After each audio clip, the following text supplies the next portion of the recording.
اللہ کی قسم دل دکھتا ہے جب فجر کی نماز میں یہ چند بوڑھے ہمیں مسجد میں نظر آتے ہیں. نوجوان کہاں مر گئے؟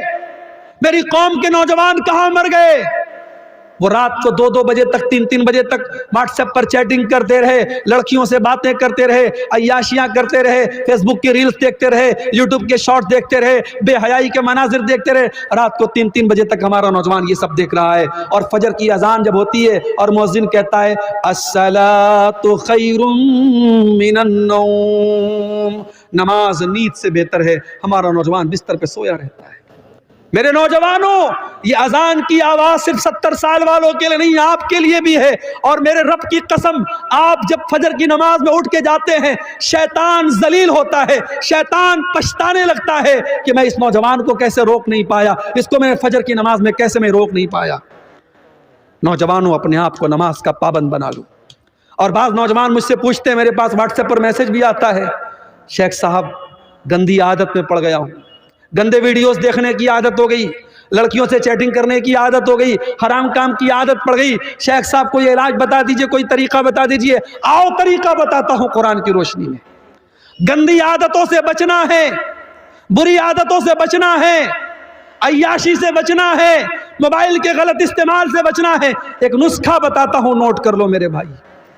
قرآن میں اللہ فرماتا ہے فَخَلَفَ مِن بَعْدِهِمْ خَلْفٌ أَضَاعُوا الصَّلَاةَ وَاتَّبَعُوا الشَّهَوَاتِ فَسَوْفَ يَلْقَوْنَ غَيًّا.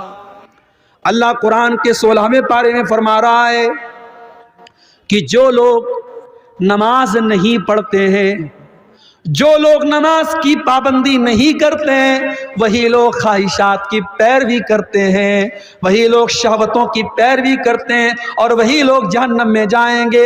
اس کا الٹا یہ مطلب نکلا کہ جو نماز کی پابندی کرے گا, جو 5 ٹائم کی نماز ہر حال میں پڑھے گا, وہ خواہشات کی پابندی سے بچے گا, وہ غلط شہوتوں سے بچے گا, وہ عورت کے فتنے سے بچے گا. وہ جس کو یہ رات میں فکر ہوگی مجھے صبح فجر کی نماز جماعت کے ساتھ پڑھنی ہے, وہ رات کوئی گندا کام کرنے کے پہلے 1000 بار سوچے گا.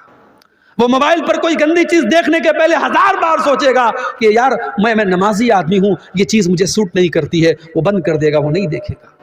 اگر بچنا چاہتے ہو نماز کی پابندی کرو. اور یہی بات اللہ قرآن کے 21ویں پارے میں کہتا ہے اتل ما اوحی الیک من الکتاب واقم الصلاۃ ان الصلاۃ تنہی عن الفحشاء والمنکر. اے نبی, قرآن کی تلاوت کرو اور نماز کی پابندی کرو. نماز بے حیائی اور برائی سے روکتی ہے. یہ 2 کام کر لو, قرآن کی تلاوت پابندی سے کرو اور نماز پابندی سے پڑھو, پھر دیکھو بے حیائی سے بچتے ہو کہ نہیں بچتے ہو, برائی سے بچتے ہو کہ نہیں بچتے ہو. میرے بھائیوں, نماز کی پابندی کرو. اور نماز کوئی معمولی چیز نہیں ہے, ٹینشن کو دور کرنے والی چیز نماز ہے. میں مانتا ہوں اس وقت حالات بڑے بے چین کر دینے والے ہیں. میڈیا میں آنے والی خبریں, یو پی کی خبروں سے بہار والے پریشان, بہار کی خبروں سے یو پی والے پریشان, تمل ناڈو کی خبروں سے نارتھ انڈیا کا مسلمان پریشان. یہ میڈیا آج ہم کو پریشان کر رہا ہے, ڈسٹرب کر رہا ہے. آج اس ماحول میں نماز ہماری بہت بڑی ضرورت بھی ہے. میرے بھائی, نماز پڑھو اور قنوت نازلہ کا اہتمام کرو. میرے نبی دشمنوں پر بددعا کرنے کے لیے قنوت نازلہ پڑھتے تھے. آج قنوت نازلہ پڑھو اور نماز کی پابندی کرو. اللہ قرآن میں کہتا ہے وَاسْتَعِينُوا بِالصَّبْرِ وَالصَّلَاةِ, صبر اور نماز کے ذریعے اللہ کی مدد طلب کرو. میرے بھائی, میرے نبی جب ٹینشن میں ہوتے تھے, پریشانی میں ہوتے تھے, حضرت حذیفہ رضی اللہ تعالیٰ عنہ کہتے ہیں اللہ کے نبی نماز کے لیے کھڑے ہو جاتے تھے. آج ہمیں نماز کی اہمیت پر بھی توجہ دینے کی ضرورت ہے میرے بھائی. اور آخری چیز, ہماری مائیں بہنیں اس امت کی بڑی قیمتی متاع ہیں. اس امت کی مائیں بہنیں, اس امت کی عورتیں, اس امت کی بہت قیمتی دولت ہیں. کیوں؟ کیونکہ یہ کسی کی ماں بنتی ہیں, کسی کی بیوی بنتی ہیں, کسی کی بیٹی ہوتی ہے, کسی کی بہن ہوتی ہے. ایک عورت کے کئی روپ ہوتے ہیں اور اسلام نے عورت کے ہر روپ کی بڑی عزت کی ہے. اسلام میں عورت کو پوجا تو نہیں گیا, عورت کی عبادت تو نہیں کی گئی. اسلام میں عبادت صرف اللہ کی ہے, مگر عورت اگر ماں ہے تو اسلام نے کہا اس کی عزت کرو, اس کے قدموں کے نیچے تمہاری جنت ہے. عورت اگر بیوی ہے, قرآن کہتا ہے وَمِنْ آيَاتِهِ أَنْ خَلَقَ لَكُم مِّنْ أَنفُسِكُمْ أَزْوَاجًا لِتَسْكُنُوا إِلَيْهَا. بیوی تمہیں سکون پہنچاتی ہے, تمہارے گھر کو شانتی دیتی ہے, تمہارے بچوں کو پالتی ہے, تمہارے دل کو سکون پہنچاتی ہے. یہی بیوی بیٹی, یہی عورت بیٹی ہے تو اللہ کے نبی فرماتے ہیں من ابتلی من هذه البنات شیئا کن له سترا من النار، جس کو اللہ بیٹی دے کر کے آزماتا ہے اور اس امتحان میں وہ کھرا اترتا ہے، بیٹی اپنے ماں باپ کو جہنم کی آگ سے بچاتی ہے۔ یہی عورت جب بہن بنتی ہے، اللہ کے نبی فرماتے ہیں جس کی 3 بہنیں ہوں اور ان بہنوں کی صحیح دیکھ بھال کرے، صحیح پرورش کرے، ان کا صحیح جگہ شادی کر دے، کن لہو سترا من النار، وہ بیٹیاں اپنے بھائیوں، وہ بہنیں اپنے بھائیوں کے لیے نجات کا ذریعہ بن جاتی ہیں۔ میرے بھائیوں، عورت کا ہر روپ اسلام کی نظر میں بڑا قیمتی ہے، مگر آج ہماری ماں بہنوں کو بھی سوچنا پڑے گا کہ آج وہ کہاں کھڑی ہیں۔ آج جب ہم اللہ کی قسم انسٹاگرام پر اور فیس بک پر اور واٹس ایپ پر جب کسی مسلمان عورت کو بے حیائی میں کے کام میں دیکھتے ہیں تو ہمیں ڈبل تکلیف ہوتی ہے۔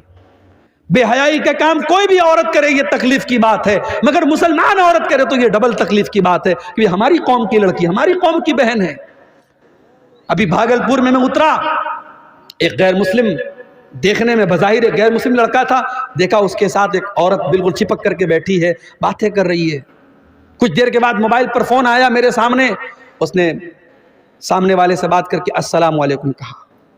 کپڑے سے نہیں لگا مسلمان ہے، اس کے چہرے پر جو اسکارف بنا ہوا تھا اس سے نہیں لگا مسلمان ہے، لیکن جب فون پر اس نے السلام علیکم کہا مجھے پتہ لگ گیا مسلمان ہے۔ مجھے بڑی تکلیف ہوئی کہ یہ مسلمان لڑکی کسی غیر مسلم لڑکے کے ساتھ اس طریقے سے آٹو پہ ٹوٹو پہ بیٹھ کے کیا کر رہی ہے۔ یہ حالات آج ہماری قوم کے ہیں۔ میری ماں اور بہنوں، آج آپ کو اپنی ذمہ داری کو سمجھنا پڑے گا۔ آج آپ کو بے حیائی اور بے غیرتی کے اس طوفان کا مقابلہ کرنا ہے، اس کا شکار نہیں بننا ہے۔ عورت بڑی قیمتی چیز بھی ہے اور شیطان کا بہت بڑا ہتھیار بھی ہے۔ اللہ کے نبی فرماتے ہیں الدنیا کلھا متاع وخیر متاع الدنیا المرأۃ الصالحہ، دنیا کی سب سے قیمتی دولت نیک عورت ہے۔ اور اللہ کے نبی یہ بھی فرماتے ہیں المرأۃ عورۃ، عورت پردے میں رہنے کی چیز ہے۔ فاذا خرجت، جب یہ عورت گھر سے نکلتی ہے استشرفها الشیطان، تو شیطان کا شکار بن جاتی ہے، شیطان کا آلہ بن جاتی ہے۔ اس لیے میری ماں اور بہنوں، آپ دو دھاری کھنجر ہیں، آپ کے ذریعے اچھا کام بھی ہو سکتا ہے اور آپ کے ذریعے سماج کو بگاڑا بھی جا سکتا ہے۔ اب یہ آپ طے کر لیں آپ کو کیا کرنا ہے۔ اور مردوں سے میں گزارش کروں گا کہ آپ کے گھر کی عورتیں کیا پہن رہی ہیں، کس حالت میں نکل رہی ہیں، یہ دیکھنا آپ کی ذمہ داری۔ آپ دیوس نہ بنے، آپ بے غیرت نہ بنے۔ جس بھائی کی بہن بے پردہ نکلے، جس باپ کی بیٹی بے پردہ نکلے، جس شوہر کی بیوی بے پردہ نکلے، وہ دیوس ہے، وہ بے غیرت ہے۔ اور میرے نبی نے فرمایا 3 لوگ قیامت کے دن ایسے ہوں گے اللہ تعالیٰ ان کی طرف دیکھے گا بھی نہیں۔ ان 3 لوگوں میں ایک وہ انسان بھی ہوگا الدیوس الذی یقر فی اہلہ الخبث، وہ بے غیرت آدمی جس کے گھر میں بے غیرتی کا کام ہو رہا ہو اور اس کو کوئی فرق نہ پڑ رہا ہو۔ میرے بھائیوں، بے غیرتی اللہ کو پسند نہیں، اللہ غیرت والا ہے، اللہ کو بے غیرت لوگ پسند نہیں ہے۔ اس لیے اپنے گھروں میں غیرت کا ماحول پیدا کرو۔ اپنے گھر میں یہ بتاؤ، فرق بتاؤ اپنی جوان بیٹیوں کو، یہ خالہ کا لڑکا ہے، یہ ماموں کا لڑکا ہے، یہ چاچا کا لڑکا ہے، یہ غیر محرم ہے، کسی کو الاؤ مت کرو۔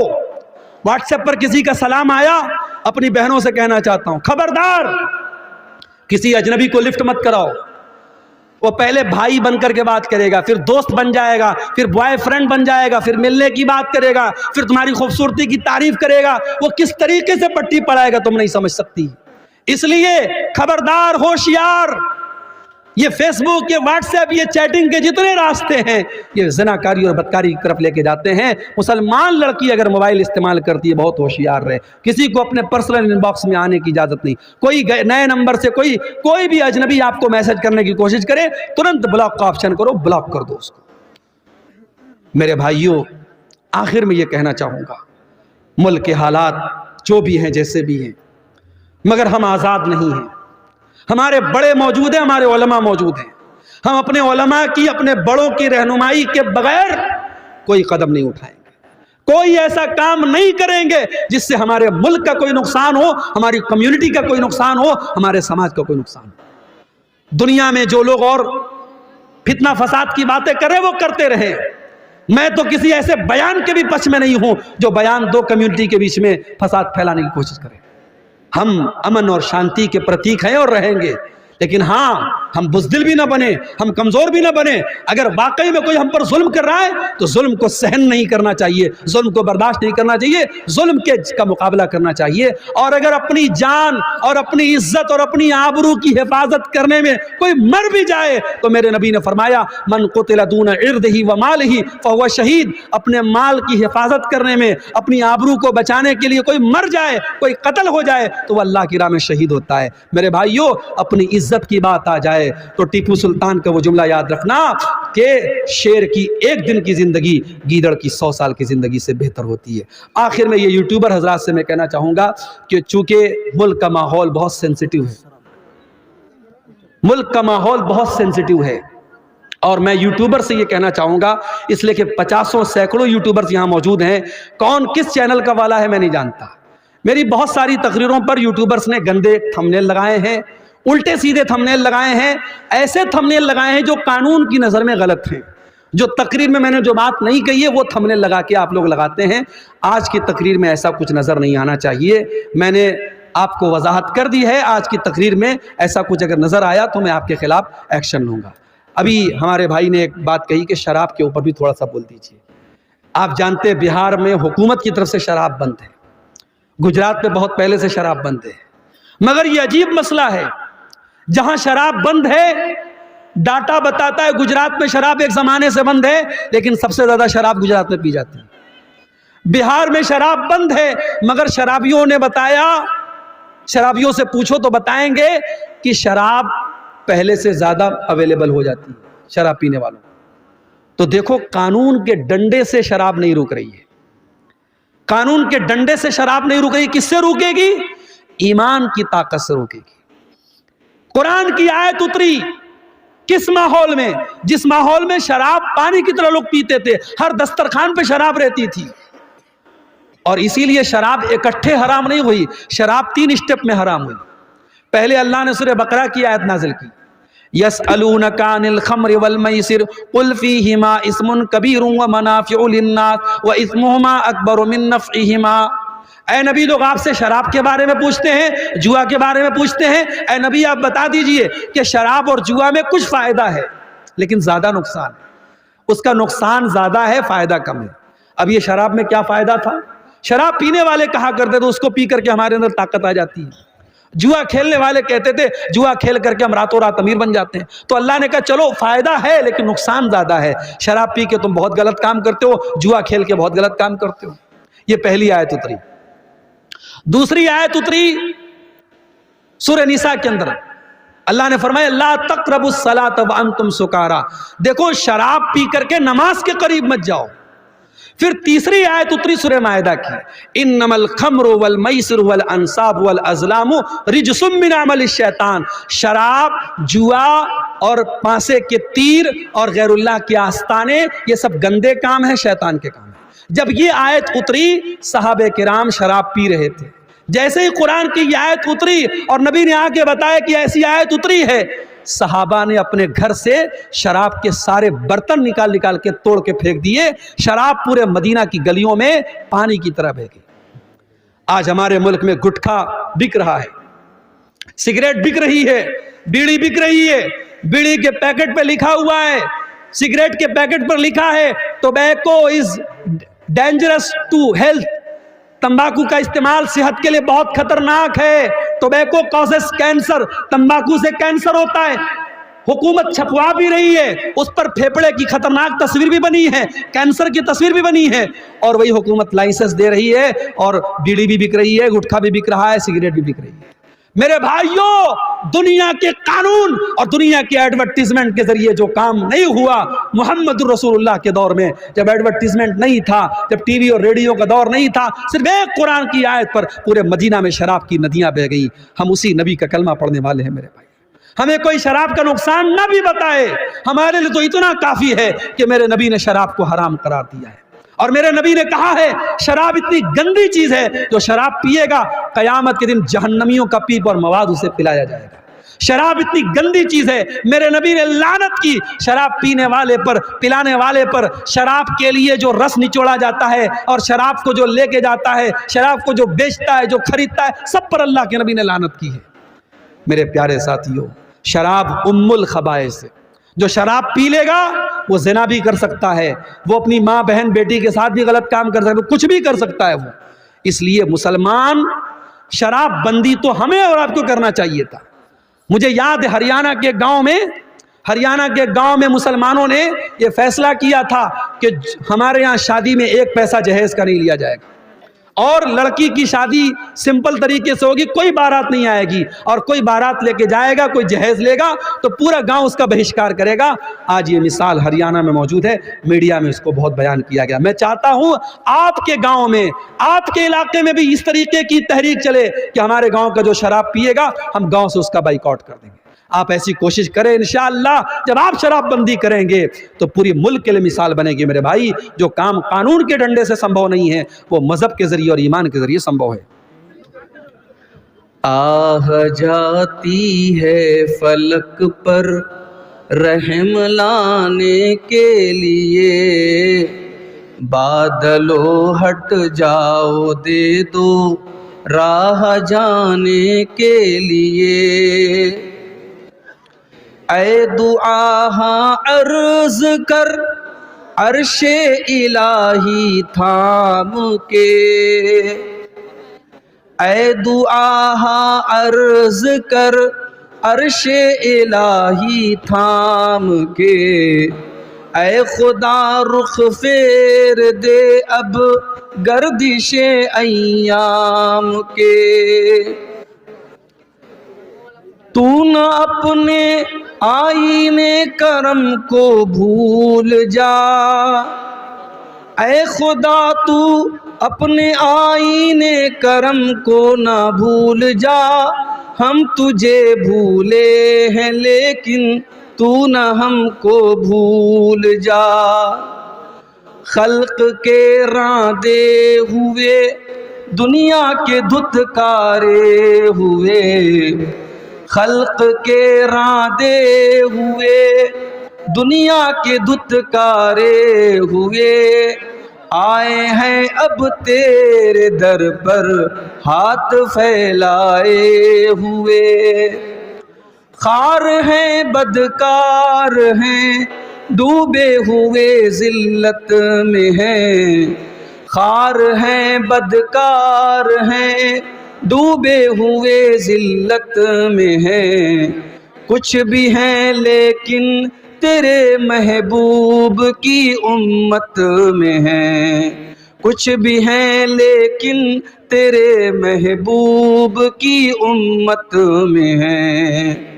حق پرستوں کی اگر کی تو نے دل جوئی نہیں، حق پرستوں کی اگر کی تو نے دل جوئی نہیں، تانا دیں گے بت کے مسلم کا خدا کوئی نہیں، تانا دیں گے بت کے مسلم کا خدا کوئی نہیں. آہ جاتی ہے رحم، آہ جاتی ہے رحم کو، آہ جاتی ہے فلک پر رحم لانے کے لیے. بادلو ہٹ جاؤ دے دو راہ جانے کے لیے. بادلو ہٹ جاؤ دے دو راہ جانے کے لیے. صدر محترم، علماء کرام، محترم بزرگوں، نوجوان ساتھیوں، پردہ نشین ماں اور بہنوں، پیارے بچوں، رات کے تقریباً 1:30 بج رہے ہیں، اور جیسا کہ مجھے بتایا گیا تھا کہ پروگرام چونکہ سردی کا موسم ابھی ختم نہیں ہوا ہے، پروگرام 12-1 بجے تک ختم ہو جائے گا. لیکن 12 بجے کے قریب تو میں آپ کے علاقے میں پہنچا، اور جب میں یہاں پہنچا تو یہاں آپ کے پورو سانسد پپو یادو صاحب کا بیان اور ان کی گفتگو چل رہی تھی. اور اس کے بعد آپ نے بنگلہ زبان میں ابھی ایک تقریر سماعت کی، اور اب میں آپ کے سامنے حاضر ہوا ہوں۔ یہ آج کے پروگرام کا آخری خطاب ہے، اور سردی کے باوجود، ٹھنڈی ٹھنڈی ہواؤں کے باوجود جو بھائی بہن ماں ابھی تک اس پنڈال کے نیچے موجود ہیں، میں ان سب کے جذبے کی داد دیتا ہوں، ان کی ہمت کو سلام کرتا ہوں، اور ان سب کے حق میں یہ دعا کرتا ہوں کہ اللہ تعالیٰ آپ کا، ہم سب کا اس جلسے میں آنا، تقریروں کو سننا، قرآن و حدیث کی باتوں کو سننا سنانا، اللہ تعالیٰ اس کو قیامت کے دن ہماری نیکیوں میں لکھ دے۔ اللہ اس نیکی کے عوض ہم سب کی مغفرت فرمائے۔ اور آج کا یہ پروگرام جس مقصد کے لیے ہوا ہے، جس ادارے کے تعاون کے لیے آج کا یہ ادارہ ہی ہے نا مصدر صاحب، ادارے کے تعاون کے لیے یہ پروگرام ہو رہا ہے، اللہ تعالیٰ اس ادارے کا ہم سب کو آگے بڑھ کر کے اپنی حیثیت کے مطابق ہم سب کو بڑھ چڑھ کر کے اس ادارے کا تعاون کرنے کی بھی توفیق دے۔ اور جن بھائیوں نے، ماں بہنوں نے اب تک اس میں حصہ نہیں لیا ہے، میں ان سے گزارش کروں گا، کیونکہ مولانا نور الاسلام صاحب نے بھی مجھ کو بتایا اور مولانا ابوالقاسم بجلی صاحب نے بھی بتایا کہ تعاون جو امید تھی اور جو توقع تھی ویسا نہیں ہوا ہے۔ میں آپ سب سے گزارش کرتا ہوں، سیمانچل کا یہ پروگرام جو اور جلسے ہوتے ہیں، انہی جلسوں کی طرح اس جلسے کا مقصد بھی ادارے کی ترقی اور ادارے کا تعاون ہے۔ آپ اس مقصد کو نہ بھولیں، اور یہاں آئے ہیں تو ضرور اس ادارے کا بڑھ چڑھ کر کے اس کا تعاون کریں، اس میں دان دیں، چندہ دیں۔ اللہ تعالیٰ آپ سب کو اس کی توفیق عطا فرمائے۔ میرے بھائیوں، مجھے جلسے والوں نے آج کے لیے کوئی ٹاپک، کوئی وشے، کوئی موضوع نہیں دیا ہے، میرے اوپر چھوڑ دیا کہ آپ جو موضوع سمجھیں مناسب اس پر گفتگو کریں۔ اور مجھے اس وقت جو سب سے اہم ٹاپک اور سب سے اہم عنوان جس پر اس وقت ہم سب کو غور کرنے کی ضرورت ہے، ملک کے حالات کو سامنے رکھ کر کے اگر کوئی موضوع ہمیں سمجھ میں آتا ہے تو وہ یہ ہے کہ اللہ کی مدد کب آئے۔ ہم اور آپ دیکھ رہے ہیں کہ ہماری مساجد کا معاملہ کہاں تک پہنچ چکا ہے۔ اب صرف 3 مسجدوں کی بات نہیں رہ گئی، اب اسلام دشمن طاقتوں کی نگاہیں اس ملک کی ہزاروں مسجدوں کی طرف ہے، اور انہیں ایک بہت اچھی نظیر مل چکی ہے، ایک بہت اچھی مثال مل چکی ہے۔ ان کی ہمت اور حوصلے بہت بلند ہیں، اور آنے والا وقت ہمارے لیے بڑا چیلنجنگ ہے میرے بھائی۔ پھر ہم یہ بھی دیکھ رہے ہیں کہ آج ملک میں 2 طریقے کے قانون چل رہے ہیں۔ ایک جرم ایک کمیونٹی کا انسان کرتا ہے، اس کے اوپر بہت ہلکا کیس ہوتا ہے، پولیس اور پرشاسن اس کو لے کر کے بہت زیادہ ٹائٹ نہیں ہوتا۔ وہی جرم اور وہی کام اگر دوسری کمیونٹی کا کوئی انسان کرتا ہے، اور میں کھل کے کہوں اگر وہی کام مسلمان اگر کرتا ہے تو بہت بڑا اپرادھ بن جاتا ہے۔ اور اب تو حالات یہ ہیں کہ شاید دنیا کی تاریخ میں کبھی ایسا انصاف نہیں دیکھا گیا ہوگا کہ جرم کوئی کرے اور اس کی سزا اس کے پورے گھر والوں کو دے دی جائے، اس کے چھوٹے چھوٹے بچوں کو بے گھر کر دیا جائے، اس کے گھر کی عورتوں کو بے گھر کر دیا جائے۔ جس گھر اور مکان کو بنانے میں انسان کا خون پسینہ صرف ہوتا ہے، انسان کی گاڑی کمائی خرچ ہوتی ہے، پل بھر میں اس گھر کو میرے بھائیوں ویران کر دیا جاتا ہے اور چٹیل میدان کر دیا جاتا ہے۔ انصاف کا یہ نمونہ اس وقت اپنے ملک میں ہم دیکھ رہے ہیں۔ یہ ملک میرے بھائیوں ہمارا ہے، اور کسی شاعر نے بڑی سچی بات کہی تھی، ہم خون کی قسطیں تو کئی دے چکے، لیکن اے عرض وطن قرض تیرا اب بھی ادا نہیں ہوتا۔ اے عرض وطن اب بھی تیرا قرض ادا نہیں ہو رہا ہے. ہم خون کی بہت ساری قسطیں تیرے اوپر نچھاور کر چکے ہیں. بہت سارے ہمارے، کوئی بریگیڈیئر عثمان تھا، کوئی کیپٹن عبدالحمید تھا، اور کوئی ہمارا کتنے ہمارے. اور اس کے بعد آپ نے بنگلہ زبان میں ابھی ایک تقریر سماعت کی، اور اب میں آپ کے سامنے حاضر ہوا ہوں. یہ آج کے پروگرام کا آخری خطاب ہے، اور سردی کے باوجود، ٹھنڈی ٹھنڈی ہواؤں کے باوجود جو بھائی بہن ماں ابھی تک اس پنڈال کے نیچے موجود ہیں، میں ان سب کے جذبے کی داد دیتا ہوں، ان کی ہمت کو سلام کرتا ہوں، اور ان سب کے حق میں یہ دعا کرتا ہوں کہ اللہ تعالیٰ آپ کا، ہم سب کا اس جلسے میں آنا، تقریروں کو سننا، قرآن و حدیث کی باتوں کو سننا سنانا، اللہ تعالیٰ اس کو قیامت کے دن ہماری نیکیوں میں لکھ دے. اللہ اس نیکی کے عوض ہم سب کی مغفرت فرمائے. اور آج کا یہ پروگرام جس مقصد کے لیے ہوا ہے، جس ادارے کے تعاون کے لیے آج کا یہ ادارہ ہی ہے نا مصدر صاحب، ادارے کے تعاون کے لیے یہ پروگرام ہو رہا ہے، اللہ تعالیٰ اس ادارے کا ہم سب کو آگے بڑھ کر کے اپنی حیثیت کے مطابق ہم سب کو بڑھ چڑھ کر کے اس ادارے کا تعاون کرنے کی بھی توفیق دے. اور جن بھائیوں نے، ماؤں بہنوں نے اب تک اس میں حصہ نہیں لیا ہے، میں ان سے گزارش کروں گا، کیونکہ مولانا نور الاسلام صاحب نے بھی مجھ کو بتایا، اور مولانا ابوالقاسم بجلی صاحب نے بھی بتایا کہ تعاون جو امید تھی اور جو توقع تھی ویسا نہیں ہوا ہے. میں آپ سب سے گزارش کرتا ہوں، سیمانچل کا یہ پروگرام جو اور جلسے ہوتے ہیں انہی جلسوں کی طرح اس جلسے کا مقصد بھی ادارے کی ترقی اور ادارے کا تعاون ہے. آپ اس مقصد کو نہ بھولیں، اور یہاں آئے ہیں تو ضرور اس ادارے کا بڑھ چڑھ کر کے اس کا تعاون کریں، اس میں دان دیں، چندہ دیں. اللہ تعالیٰ آپ سب کو اس کی توفیق عطا فرمائے. میرے بھائیوں، مجھے جلسے والوں نے آج کے لیے کوئی ٹاپک، کوئی وشے، کوئی موضوع نہیں دیا ہے. میرے اوپر چھوڑ دیا کہ آپ جو موضوع سمجھیں مناسب اس پر گفتگو کریں.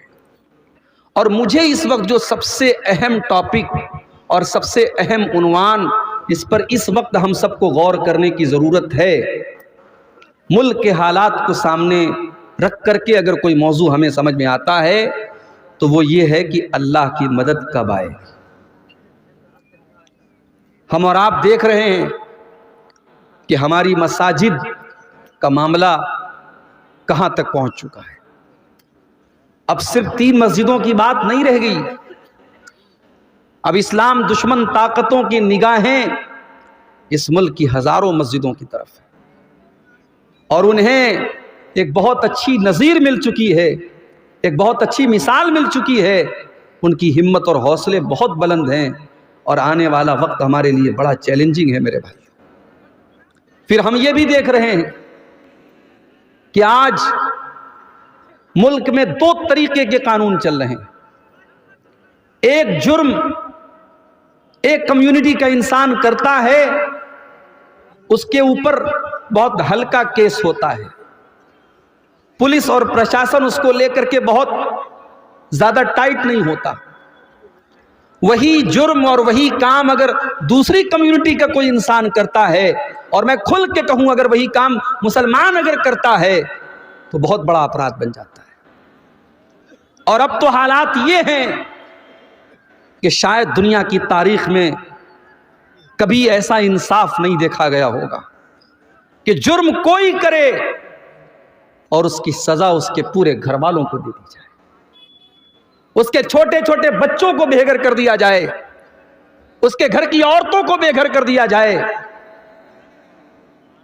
جس گھر اور مکان کو بنانے میں انسان کا خون پسینہ صرف ہوتا ہے، انسان کی گاڑی کمائی خرچ ہوتی ہے، پل بھر میں اس گھر کو میرے بھائیوں ویران کر دیا جاتا ہے اور چٹیل میدان کر دیا جاتا ہے. انصاف کا یہ نمونہ اس وقت اپنے ملک میں ہم دیکھ رہے ہیں.